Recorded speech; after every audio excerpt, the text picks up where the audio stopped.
এখানে উপস্থিত আছেন, আমি সবাইকে হার্দিক অভিনন্দন ও শুভেচ্ছা জানাচ্ছি।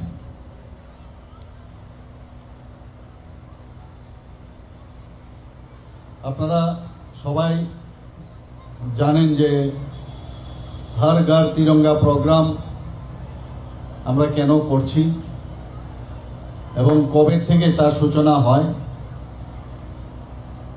এবং স্বাধীনতার প্রকৃত অর্থে আমাদের কি সেটা কিন্তু আমরা 2022-এ যখন আমাদের যশস্বী প্রধানমন্ত্রীজি উনি আহ্বান রাখলেন যে হর ঘর তিরঙ্গা অভিযান আমাদের করতে হবে এবং সেইভাবে উনার আবেদনে সাড়া দিয়ে সারা ভারতবর্ষে সমস্ত রাজ্য সেটা পালন করেছে। ত্রিপুরা রাজ্যেও কিন্তু আমরা শুরু করি। হর ঘর তিরঙ্গার যে মেইন উদ্দেশ্য, যার থিম, সেটা হচ্ছে যারা এই দেশকে স্বাধীন করতে গিয়ে যারা মৃত্যুবরণ করেছেন, যারা শহীদ হয়েছেন, যারা নিজেদেরকে বলিদান করেছেন বা হয়েছেন, তাদেরকে স্মরণ করা, তাদেরকে শ্রদ্ধা জানানো। কারণ আমরা অনেক সময় ভুলে যাই যে দেশ কিভাবে স্বাধীন হয়েছে।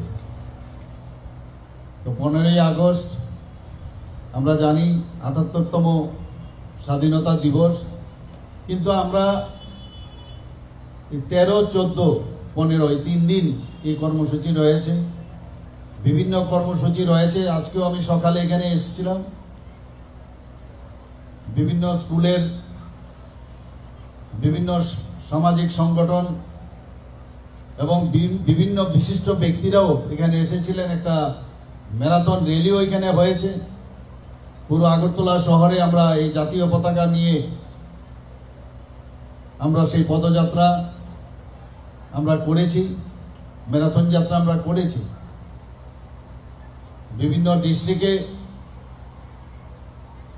বিভিন্ন সাব ডিভিশনাল লেভেলে সেটা আজকে হয়েছে। তাছাড়াও বিভিন্ন সামাজিক সংগঠনও আজকে কয়েকদিন ধরে বিভিন্ন কার্যক্রম এই স্বাধীনতা দিবসকে সামনে রেখে ওনারা করছেন। কোথাও মেলা হচ্ছে, কোথাও বাইক র্যালি হচ্ছে, কোথাও ইনোভেটিভ আইডিয়া নিয়ে এই হর ঘর তিরঙ্গা ক্যাম্পেইন চলছে। আমরা স্বাধীনতা অর্থ সেটা আমরা কিন্তু যখন এই ধরনের অনুষ্ঠান আমরা করি সেটা বুঝতে পারি। এর আগেও 1947 সালের পর থেকে আমরা এই স্বাধীনতা দিবস আমরা পালন করে আসছি, কিন্তু 2022-এর পর থেকে একটা নতুন রূপে কিন্তু এই স্বাধীনতা দিবস আমরা পালন করছি। হর ঘর তিরঙ্গা মানে প্রতিটি ঘরে আমাদের এই যে জাতীয় পতাকা সেটা উত্তোলন করতে হবে এবং শুধু তাই নয়, নিজের পয়সা দিয়ে সেটা কিনে সেই কাজটা করতে হবে, সেই পতাকা উত্তোলন করতে হবে। বিভিন্ন বিদ্যালয়, স্কুল, কলেজ সব জায়গায় হয়েছে, অঙ্গনবাড়ি কেন্দ্র থেকে আরম্ভ করে সব জায়গায়। যখন 2022-এ আমাদেরকে সেটা বলা হলো, তখন কিন্তু ত্রিপুরা রাজ্যে আমরা যখন মিটিং করি সেক্রেটারিয়েট লেভেলে এবং ডিস্ট্রিক্ট লেভেলে আমরা মিটিং করেছি ভার্চুয়ালিও, সেখানে আমাদের কাছে যে ডাটা ছিল, আমাদের হাউস হোল্ডের সংখ্যা হচ্ছে তখন 8.5 লাখ। তো আমরা হিসাব করে দেখলাম যে কত এই যে ন্যাশনাল ফ্ল্যাগ তিরঙ্গা কতটুকু লাগতে পারে, যাতে তার অভাব না হয়, তার জন্য আমরা সেই ব্যবস্থা নিয়েছিলাম। এবার 9 লক্ষের উপরে হাউস হোল্ডের সংখ্যা। তো সেটাকে নিয়েও আমি এবং আমার যারা আধিকারিকরা আছেন, আমাদের ক্যাবিনেটের যারা মন্ত্রীরা আছেন, তাদেরকে নিয়ে আমরা বৈঠক করেছি। সেইভাবে কিন্তু এবারও আমরা সেই কাজটা আমরা করেছি।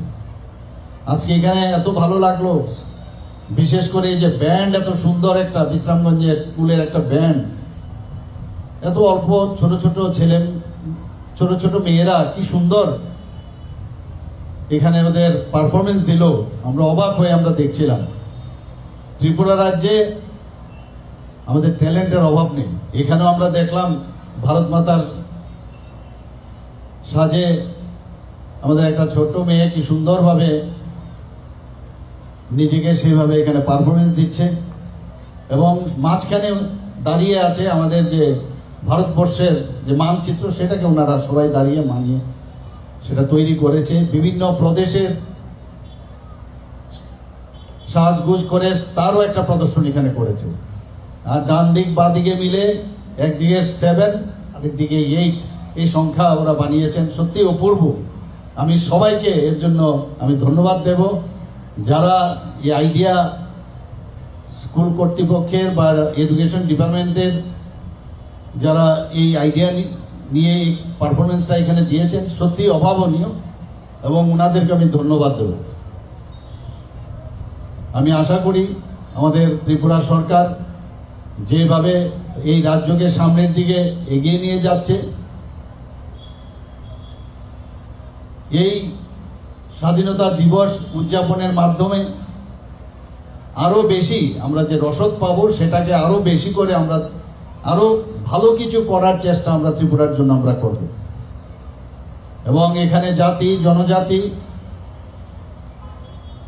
এবং বিভিন্ন সম্প্রদায়ের যারা আছেন, তাদের মধ্যে ঐক্য এবং তাদের যে সম্পর্ক, সেটাকে আরো সুদৃঢ় কিভাবে করা যায় তার ব্যবস্থা করতে হবে। আমরা দেখেছি যখন G20-র আয়োজন এবার ভারতবর্ষে হয়েছে, ভারতবর্ষের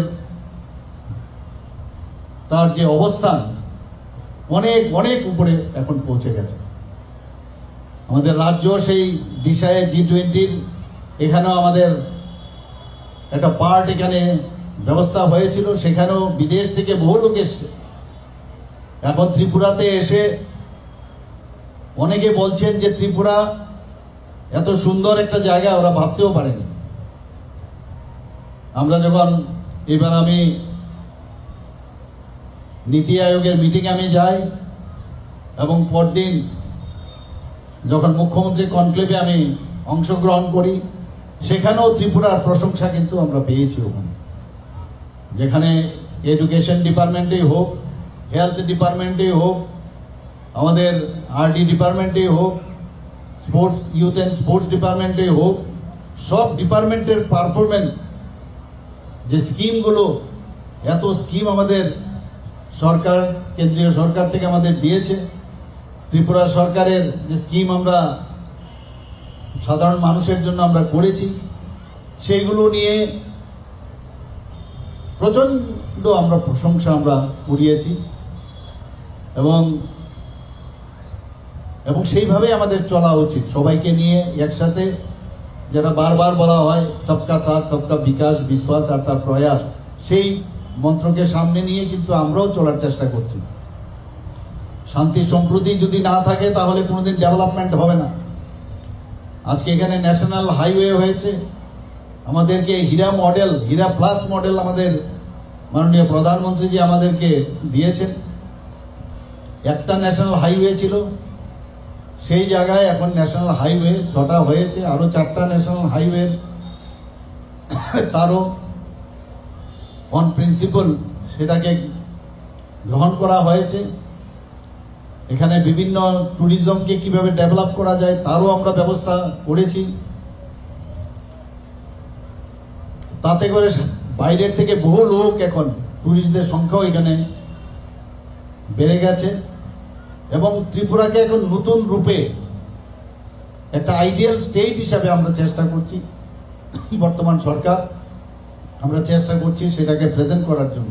নেক্সট জেনারেশন যাতে তাদের আগামী দিন তাদের বসবাসের এবং বিভিন্ন যেসব পরিষেবা থেকে শুরু করে তাদের ফিউচার যাতে ওনারা তৈরি করতে পারেন, সেই ব্যবস্থা আমাদের সরকার, আমরা পরিশ্রম করে সেই দিকে আমরা কাজ করে যাচ্ছি।